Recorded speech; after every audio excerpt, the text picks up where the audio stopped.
Hello friends, இன்னைக்கு மனதின் ஓசையில கேட்க போற கதையோட பேரு எது சந்தோஷமான வாழ்க்கை. அமெரிக்காவில இருந்த ஒரு அழகிய சின்ன தீவுல ஒரு மீனவன் இருந்தான்.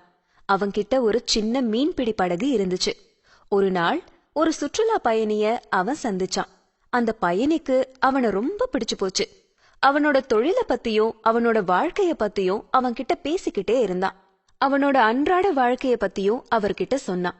அதிகாலையில மீன் பிடிக்க போற அவன் பிடிச்சிட்டு வந்த மீனை வித்து நாள் முழுசும் தன்னோட குழந்தைகளோட விளையாடுறது, நண்பர்களோட அரட்டை அடிக்கிறது, நல்லா தூங்குறது, சாயந்தரத்துல தன்னோட மனைவியோட கடை வீதிக்கு போறதுன்னு எப்படிலாம் தன்னோட நாளை கழிப்பா அப்படிங்கறத சொல்லிட்டு இருந்தான்.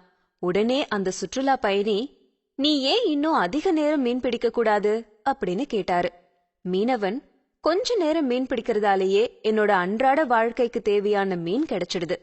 அப்புறமும் ஏன் நான் அதிக நேரம் மீன் பிடிக்க செலவிடணும் அப்படின்னு கேட்டான். அதுக்கு அந்த சுற்றுலா பயணி, நான் வணிக மேலாண்மை படிச்சவன். உன்னோட வாழ்க்கைய எப்படி மேம்படுத்துறதுன்னு நான் உனக்கு சொல்றேன். நீ தினமும் 4 மணி நேரம் அதிகமா மீன் பிடிக்கிறதுல செலவழி. அத விற்று வர பணத்துல 6 மாசத்துல இன்னொரு படகு வாங்கிடலாம் அப்படின்னு சொன்னாரு. அப்படி வாங்கினா அப்படின்னு மீனவன் கேட்டான். 2 படகுகளை வச்சு சம்பாதிச்சா 3 மாசங்கள்ல அடுத்த படகு வாங்கிடலாமே. இப்படியே ஒரு பெரிய மீன்பிடி நிறுவனமே உருவாக்கிடலாம் அப்படின்னு சொன்னாரு. இதெல்லாம் நடக்க எவ்வளவு நாள் ஆகும் அப்படின்னு மீனவன் கேட்டான். ஒரு 20 வருஷங்கள் ஆகலாமே அப்படின்னு சொன்னாரு பயணி. அதுக்கு அந்த மீனவன், அதுக்கப்புறம் என்ன செய்யறதுன்னு கேட்டான். உன்னோட நிறுவனத்தோட பங்குகளை நீ விற்கலாம், பல 1000 கோடிக்கு நீ அதிபதி ஆகலாம் அப்படின்னு சொன்னாரு. பல 1000 கோடிகளா அப்படின்னு வியந்தான் அந்த மீனவன். ஆமா, அப்புறம் நீ ஒரு தீவையே விலைக்கு வாங்கி ஓய்வெடுக்கலான்னு சொன்னாரு.